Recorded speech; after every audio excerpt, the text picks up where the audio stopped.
folks. Good afternoon or good morning, good evening, wherever you're at right now. This is Bet the Gambit. I'm Kenny White. For Sunday's NFL Week 18, the final weekend of the series of the season, and should be an interesting weekend. A lot has been determined already. Some still needs to be determined. We've got two divisional winners up for grabs, and I'll go over at least one of those games. And because if one's head-to-head, Vikings and Lions, the other Tampa and Atlanta, are that division's up for grabs. But one team will need to lose, one team will need to win for a winner to be determined. If they both win, I believe it's Tampa's division. I know it's Tampa's division. First game I'll go over, Tampa. New Orleans Saints at Tampa. Spencer Rattler, Jake Haener, both have kind of contributed back and forth. Rattler's stats have been better. Completion percentage-wise. He's completed 56% of his passes to only 45 for Jake Haener. But Haener has protected the football just slightly better, 1 INT to 5. I say slightly because Rattler does have about 150 more passes than Jake Haener. He's played a lot more, and he played really well last week. He was 7 for 13, 105 yards and a touchdown, where Jake Haener was 8 for 17, 87 yards, no touchdowns. So Rattler was much, much better, kind of making a case now to be the second string quarterback behind Derek Carr next year. Tampa needs the win. We know that. Players out for New Orleans. Wide receiver Chris Olave is worth 1.5. We know Kamara's been out. He's worth 1 point. Eric McCoy, the center, is out. It's worth 1 point. Hill's been out for a while. Nothing on defense. Well, Pete Wermer's the only guy about 0.5 point on defense, but I have 4 points off the power ratings that I sent you of a 90. I have them of a 94. I have now a 90. Their performance rating the last 5 weeks has been a 92. On median, they've been outscored 21-14. They have been a very low scoring team. They've gone under 5 straight games, and they've gone under 7 of the last 9. No big deal there. 5-0 under is much better. 5 straight units if you bet them under. We'll see what happens this one. What did I have that total? 48.5, and a lot of that has to do with the Tampa Bay Bucks. On my sheet, I had the Bucks 13, but again, I took 4 points off of the Saints because of those injuries, and I have Tampa now 18. Well, I have them a 15-point difference. I give them a little bit more for home because it's a meaningful game of 13. The motivation is there. There is revenge factor for the Saints, so I guess it wipes out that motivation factor of adding anything. But I think the number sits at 18, and this is what it's supposed to be. But if I took 20% off because of my favorites, it's -3.5, and I would be looking at a -14.5 for the Bucks, and that's exactly what we're looking at. I have 48.5 for my total. It is 44.5. So I lean to the over in this game, and it's all because of Tampa Bay and all because of Baker Mayfield. Mayfield, 72% completions, 8 yards a pass, 39 touchdowns, 15 interceptions. The last 5 games, they've played to a 116 power rating. They have been tremendous. And the amazing thing about that, they lost the turnover battle in 3 of their last 5. They have not won the turnover battle once in the last 5 games, but yet they are 4-1 straight up, 3-2 ATS. Let's go a little further back. They're 6-2 ATS their last 8 games. They've been playing really good football. 5-1 straight ups, put themselves into first place and giving themselves a chance to win the division. So this is it. They win, they're in. The thing about it, you don't want to lay that many points because they win by 1 or 3 or 7, they're going to celebrate like they won the Super Bowl and you got no chance of covering. But I would lean to the over, even though the Saints have gone under 5 in a row. Rattler's getting a little bit more experience each and every game. The defense well below average. I think that the Bucks can put up a big number in this game. I have them scoring 31. It wouldn't surprise me if they got that extra touchdown and scored 38. So that might be an alt total to use. The Tampa Bay Bucks. I think that's where I would go with this team. Tampa Bay Bucks team total over. And I would look for an alt number on that too. I think they can get over that number. So if you can get over anything less than 31, you're doing good. If you go over an alt number of 35.5, and taking a nice price, you could very well get it in that game. Washington at Dallas, always a division rivalry game. Very interesting for the Commanders, 11-5. They've clinched the playoffs. A win, they play the Rams. They go play the Rams. A loss, they go play the Eagles. I'm guessing they want to go play the Rams. Maybe not fly that far, but they're playing everybody. That's, what I've heard. So I've only got a point off their power rating because of who they have not playing. Cornelius Lucas and Tyler Biadasz, the offensive center, 2 players on the offensive line, -1 total. Dallas Cowboys have CeeDee Lamb out, Overshown at linebacker, and we know Diggs has been out for a while. It's just a bad football team. I'm down to a 92.5 with the Lamb injury. I should have taken off a point off Washington with the 2 offensive linemen. I have 11.5 point difference between the 2 teams, but I have revenge for Washington. They lost at home on week 12, 34-26 to the Cowboys. So I'm looking at, my number would be Commanders -14. Right now, Commanders, there are 6.5s out there in the marketplace. Total of 44. My total on this game, 49.5. And I don't see any reason that it shouldn't be that high. Cooper Rush has played well. He has won 4 of the last 6 games, covered 4 of the last 6 games, 61% passing, just 5.9 yards a pass. That's below average. 12 touchdowns, 5 INTs. On the year, Jaden Daniels, 69% completion, 7.5 yards a pass, 25 touchdowns, 9 interceptions. He's the leading rusher on the team, 864 yards and 6 TDs. There could be a possibility that he comes out of the football game. Marcus Mariota would come in, pretty good backup, pretty darn good backup.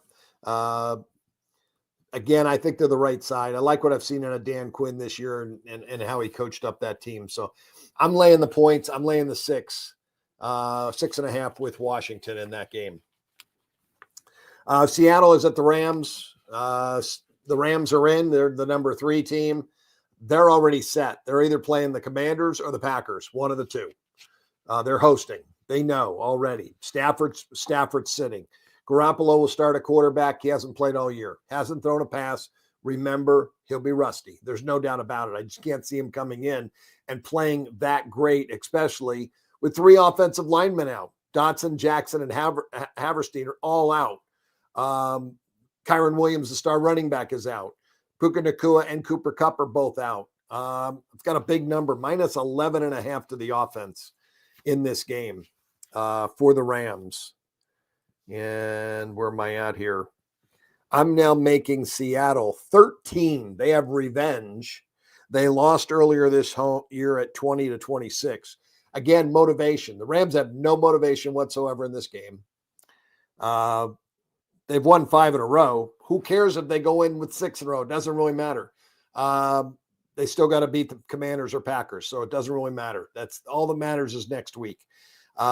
Seahawks, first-year head coach Mike Macdonald, he's 9-7.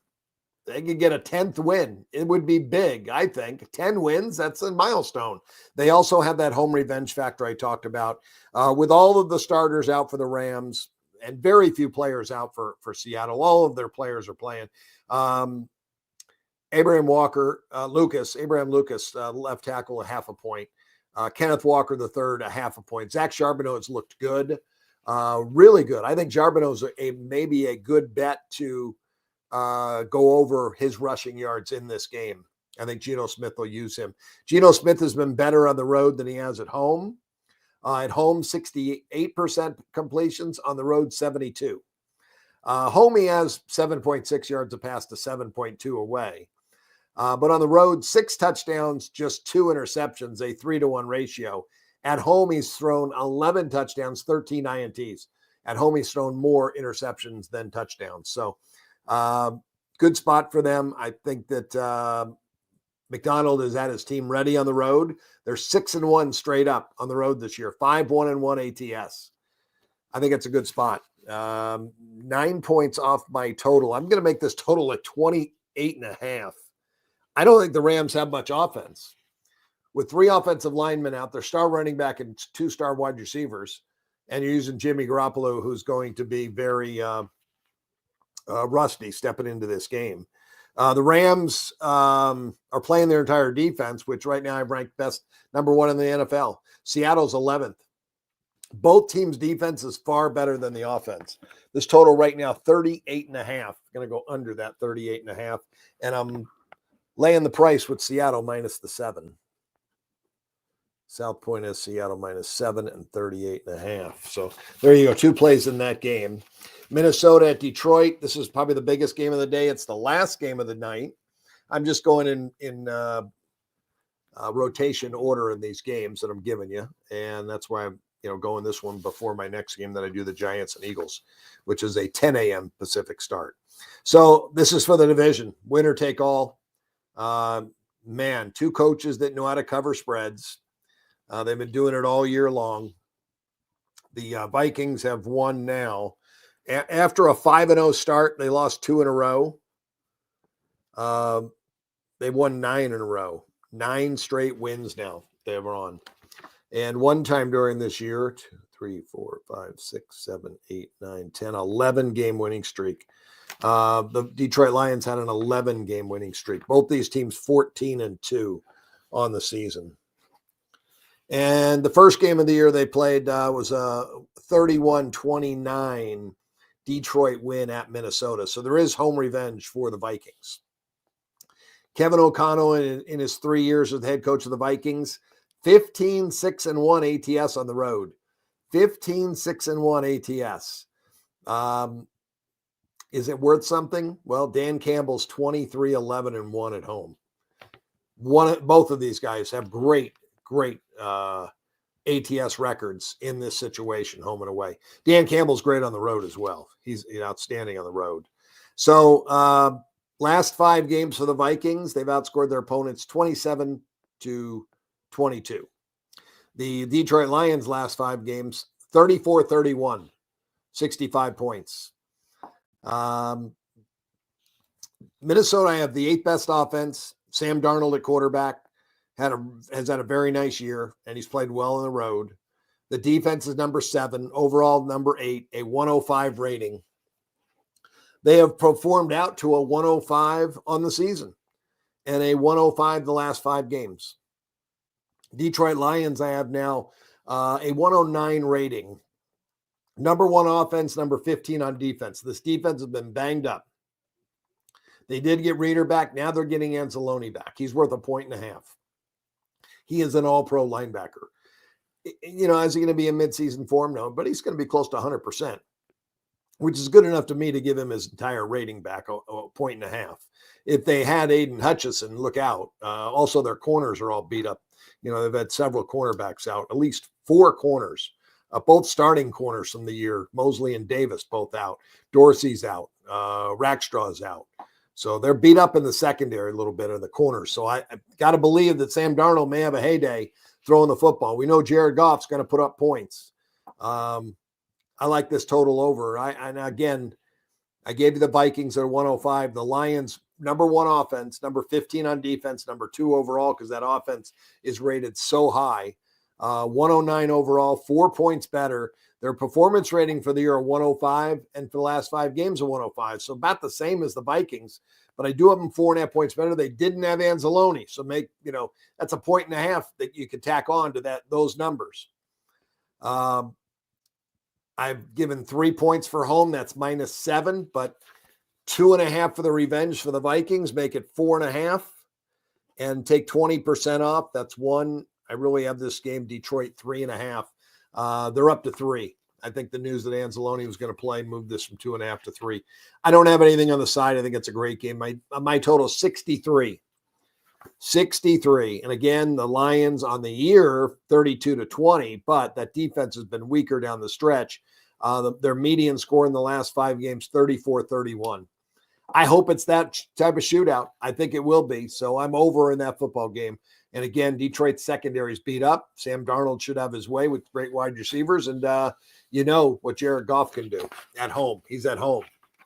The Giants at the Eagles. A lot of injuries in this game. You look at my sheet, and again, the sheet is 75% of the equation, but not in this case in week 18 because there are so many guys sitting out, star players everywhere. I've never seen so many star players on one team out in the Eagles. I mean, these are all pros we're talking about that are out. Jalen Hurts worth 4 points to Kenny Pickett. Kenny Pickett's out. Tanner McKee's going to be the starting quarterback of this game. Used to be the South Carolina quarterback. I only dropped off 2 points from Pickett to McKee. So there's a 6-point drop right there. 6 points from Jalen Hurts basically to McKee. Saquon Barkley's out, 1.5. A.J. Brown, 2 points. Devontae Smith, 1.5 points. That's the best twosome wide receiver duo in the NFL. Brown and Smith. That's number one. I don't think anybody's better. Then you add in 3 all-pro offensive linemen, Lane Johnson, Jordan Mailata, and Landon Dickerson. They add up themselves to 5 points. And because it's a cluster, not an injury, but a cluster, starters not playing, I usually had half of the value, but I took off just 2 instead of 2.5. So that's 7 points off the offensive line, 6 points off the quarterback. And then the 2 wide receivers with Brown and Smith both being out, 2 points and 1.5 is 3.5. That's another 1.5. It's 5 points off at the wide receiver position. Defensively, they're only missing 3 guys that mean anything. Darius Slay a point, Jalen Carter a point, and Dean, the linebacker, a 0.5 point. So 2.5 on that. I've got 20.5 points I took off their rating. I'm down to an 86.5. 86.5 rating. The team they're going to put on the field is going to be the weakest team playing in the NFL on Saturday or Sunday. On Sunday, the Giants are one of the weakest teams. They're 30th offense, 31 defense, 31st overall, and 92.5 rating. But that's 6 points better than the Eagles. They also have home revenge. They lost 28-3 at home earlier this year. They've lost everybody. They're 3-13. I'm sorry. They did win their last game against the Colts. That should help them, give them a little confidence, especially Drew Lock, not Luck. Maybe you'll have luck. But as I mentioned about Jimmy Garoppolo being rusty, you know, when Drew Lock got the job because Daniel Jones was let go and DeVito got a start, you know, again, he was rusty. He's working himself into shape. And he has played much better. Every game I've seen improvement out of him. And last week, 17 for 23, 309 yards and 4 touchdowns. Can he do that again this week? I don't know. He doesn't need to put those type of numbers up. He doesn't need to score 45. The Eagles are not putting up more than 20 in this game. Without all that star power out of the lineup, they're not putting any up points in this game. Again, where am I at? In this on this total. I had 39 with everybody in. I had the Eagles 16 and 39. My new line right now is the Giants 8 and 28.5. It's a preseason game, basically. Eagles defense still playing. Most of their starters are playing. So there you go. A couple more plays right there for you. Giants and the under. So that's it for me. I hope you guys have had a great season, a lot of fun. This is the end of the NFL, but we're going to keep going. We got college basketball, we got NHL, we got NBA coming back. I'm trying to catch up on that, but you know, it's so tough when you do fall behind. The Christmas and the holidays and the parties and all of that took a lot of extra time. I'm glad that the people who actually go to work and have normal days off are going back to work instead of having so much time off. Back to normal. And I'll get caught up on that NBA for you and start getting that out to you, hopefully after the weekend. I'm only like 2 or 3 days behind, but injuries are so important to follow. And I always want to make sure I have the best rating on the team before I send a number out. So again, make your adjustments on these NFL games tomorrow. But I just gave you, I think, some very good plays. Again, Tampa Bay team total over looks good. The Commanders look good. I even think maybe the team total could go over. Seattle looks very good to me. Under in that Seattle game. the Vikings and Lions over the total. I think that'll be a high scoring game. And then I like the New York Giants, and I like the under in that Giant game. So there you go. You guys have a great rest of your weekend. I'll be back on Monday morning, 7 a.m. here on Bet the Gambit. Have a great weekend.